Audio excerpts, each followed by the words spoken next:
And every year I set a reading goal of about 50 books. It's not a fixed goal. It can change depending on how the year is and how well I commit to the goal. But even with meeting that goal for the past 3 years, my TBR is ever growing, ever expanding, and so there are many books that I have been wanting to read that get pushed down further and further as the years continue. So to kind of change that and to give attention to those books, I decided to come up with a list of books that I want to read before the year ends. And I will come back to this and see if I actually committed and read these books, or as always picked the most recent release and read that. So let me begin. The first book is The Ending Writes Itself by Evelyn Clark. This is a new release, but the reason why this is up on my to read list is because it's a mystery and I have not read mysteries in a while. I usually read mysteries and thrillers as a treat. Most of the time I read romance or literary fiction, so I want to read this as a treat. The second book, or should I say series, is the Legend Born series by Tracy Deonn. I want to go back to fantasy.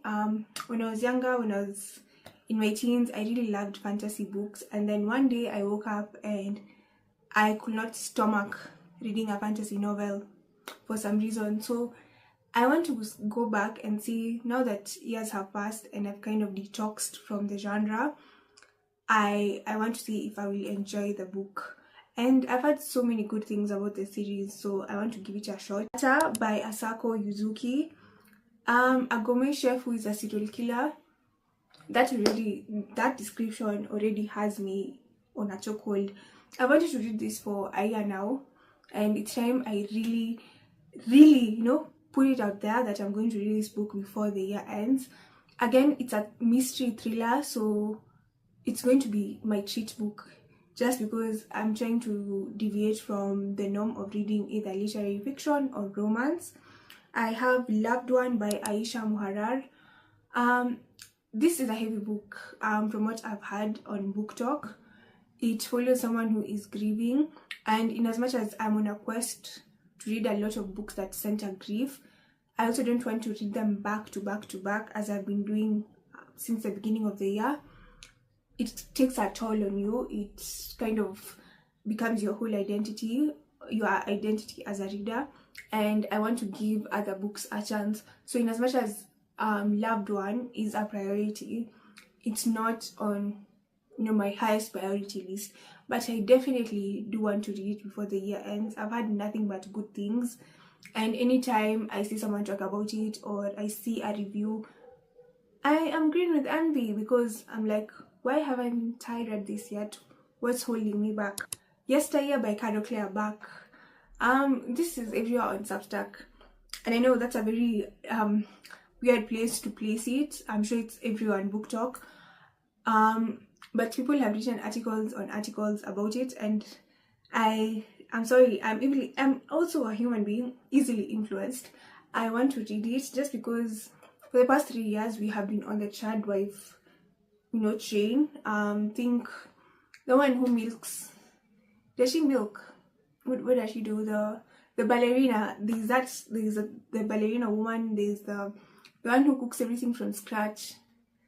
What's their names? Oh my god, I knew their names, I forgot, but I remember when my content was just women cooking things from scratch, which there's nothing wrong with cooking things from scratch, but the vibe, dressing in those sundresses and cooking things from scratch, and then having a kid every month. No, you can't have a kid every month.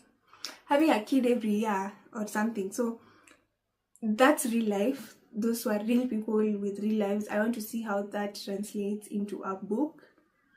And yeah, honestly, I think there's a lot of lies when it comes to this traditional life content.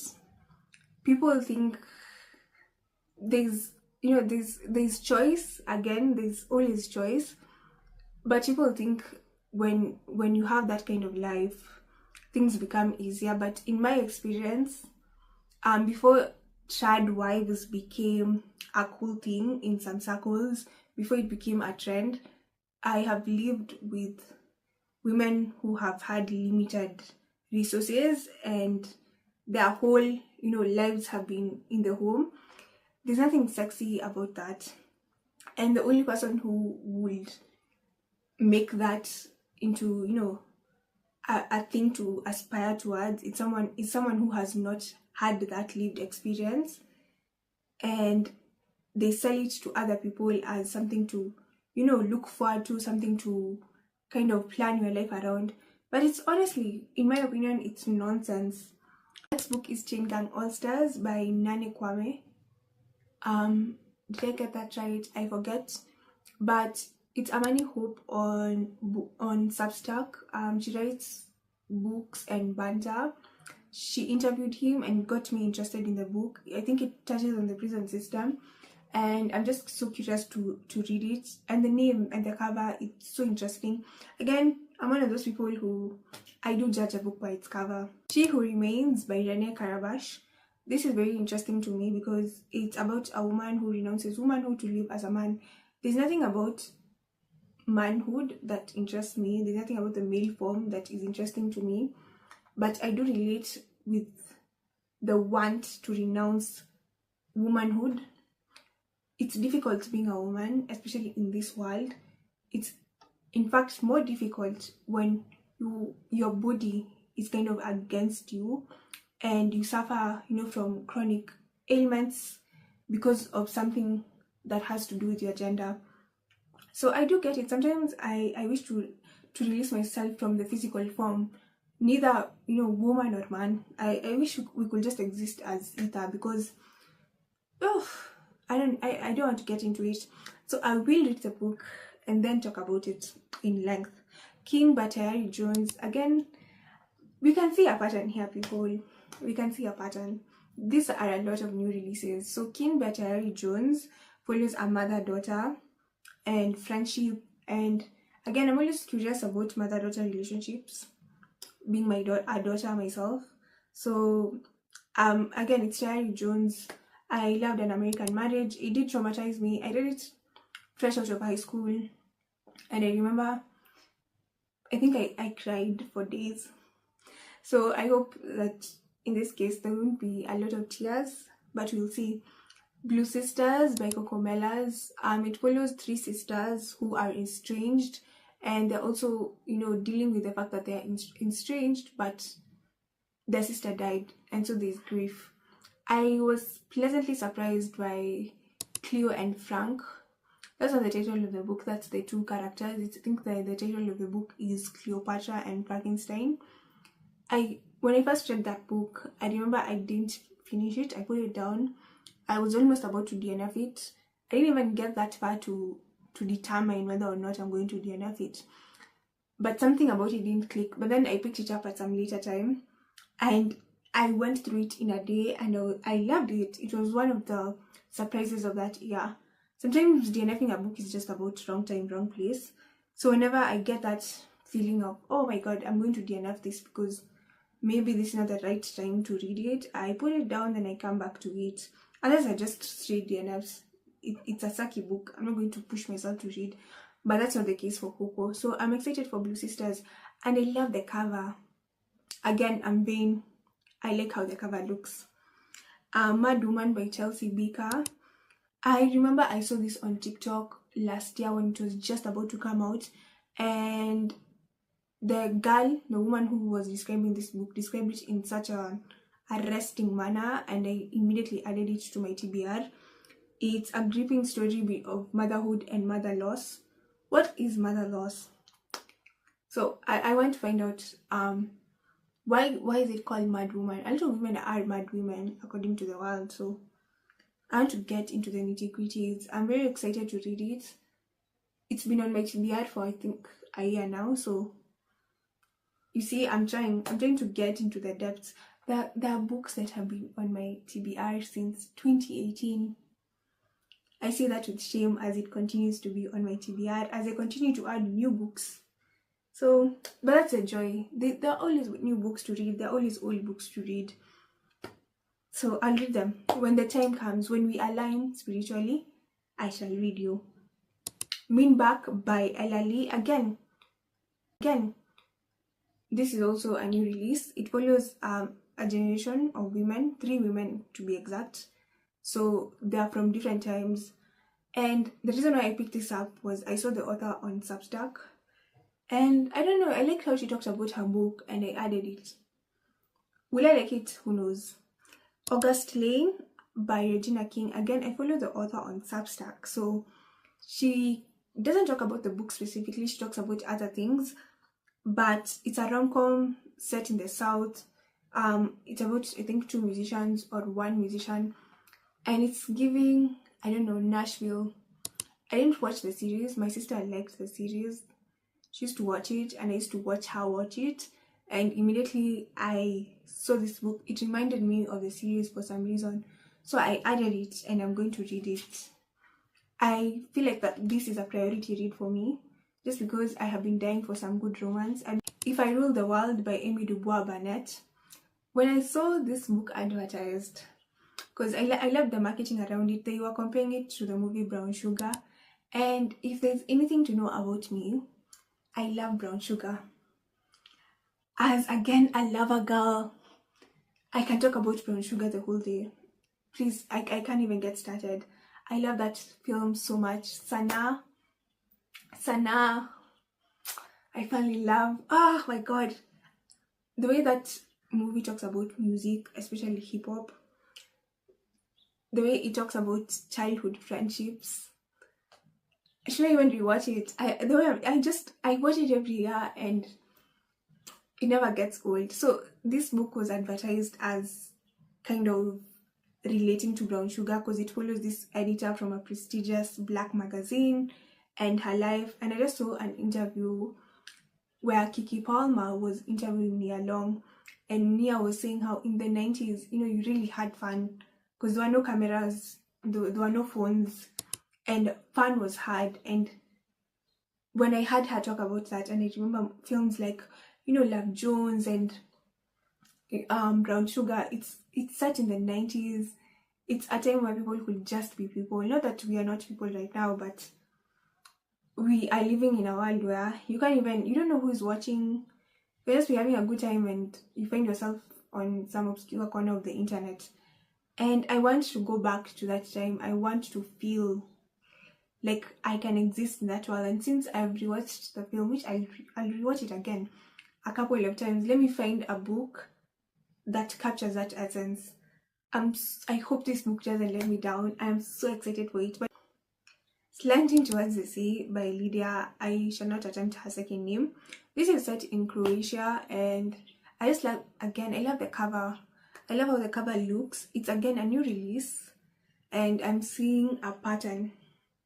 There's a pattern here, but I want to read it because it follows a woman and her long lost love, I think, her friend who they were together when they were younger, and now she's newly divorced, and she's trying to reinvent herself after divorce, and she meets up with her friend. When I'm talking about this plot, it feels like I'm making it up, but I don't think I am. Yeah, but I'm excited to Section by Vincenzo Latronico. Again, this is translation. I think it's Italian, most probably. And I don't know anything about this book other than I like how minimalistic the cover is. Rarely will I be pulled in by a minimalistic cover, but something about this blue. I hate blue as a color. I don't hate it. I don't like it. But something about this blue makes me want to look at it. So I shall read the book. I don't know anything about it. So those are my online TBRs that I want to read. I have a physical TBR, and this is just a sample size. There are so many more back here. The first one is Small Worlds by Caleb Azuma Nelson. I want to read this because I enjoyed Open Water, and I want to see if I would love this as well. One of my problems with Open Water was it was so short. I felt cheated. I wanted to know more. This is a bit longer, and it's in a hard copy, which I love. The next book is Pachenko by Minjil Lee. This has been on my TBR for almost 3 years, or even more. To be honest, the size is daunting, just because I know once I start I'll have to finish, and there are so many things to be done. But I want to read this. It's an intergenerational story and multi-generational, and it moves across years. And something about me is you'll always find me reading something that's multi-generational. I don't even have a bone that can hate them. And there's a series, and I want to watch the series once I complete the book, so I have to read this at some point. Evenings and Weekends by Ocean McKenna. I know nothing about this book, honestly. I know nothing. I just love the cover. Look at it. Look at this beautiful cover. I want to read it because it looks good. Plus, how it's described is the city is also a persona in the book. And I am a sucker for books that kind of use the setting as a character. Think of any movie you have ever watched that is set in New York. That's the best example. New York this, New York that. Sweet Heat, which is by Bolu Babalola and is a sequel to... what's that book? I have it and then it disappears. I really loved the first book, and I'm curious to see where Kiki's and Malakai's journey. And I'm curious to see Kiki's and Malakai's journey. I'm hoping that she did not write the sequel to break them up, because I shall be pissed. Please, please, please, please, please, please. But I'm excited. Even if they did break up, it was a university relationship, so things happen. I'm saying this to be calm and centered right now, but when I read the book and I find out that they broke up, I shall not be this calm. And finally, we have The Emperor of Gladness by Ocean Wong. This came out to much controversy. I remember, again, I was on Substack during that time, and articles upon articles were written about how Ocean Wong is not really an author. He is a charlatan. Okay, they didn't say that, but everyone had an opinion, and I am one of the people who enjoyed On Earth We Are Briefly Gorgeous. I loved the writing. I loved how it was lyrical, and people didn't some people thought it was not really literature, whatever that means, but in my house, it's really literature. So of course I'm excited for The Emperor of Gladness. I do know it's not going to be as good as On Earth We Are Briefly Gorgeous, just because I don't think anything can surpass what that book was. And at the time I read it, again, On Earth was very personal to Mr. Ocean, so I don't think, I'm not saying this is not personal, but On Earth was more of his life, and this is more fiction, at least I'm assuming. So nothing can ever match up to your lived experience. But I'm still very, very, very excited to read this. The next book is The Vacation by John Mars. I don't even remember why I bought this. It's definitely not the cover, it's blue. No offense to people who love the color blue. I just have a very complicated relationship with the color. But according to the cover, it's Sun, Sea, Sex and Murder. I think I just bought it to buy a book. I wanted a book, so I bought a book. And it's a mystery thriller, so again, it's going to be a treat. I'm going to read it as a treat, just to deviate from the beautiful diet of what I have been reading. And it's quite big. You can knock someone. Oh, you can knock someone with this. So yeah, this is also definitely on the radar. But I feel like I should read this when I'm on a beach. This is just to say a vacation should come from the sky and swoop me and take me somewhere where there's a beach and the breeze, because by its definition, sun, sea, sex, there's no sea here. I'm inland, so well, no, I don't think I'll do this when I'm on vacation somewhere where there's a sea, beach, the breeze. I feel like when you read such murder mysteries, you should be on vacation. Hopefully, I commit and read these books, because every new month there's like 5 new books added to my TBR, and these books just languish in the depths of that list, and I want to bring them up, but not only bring them up, read them.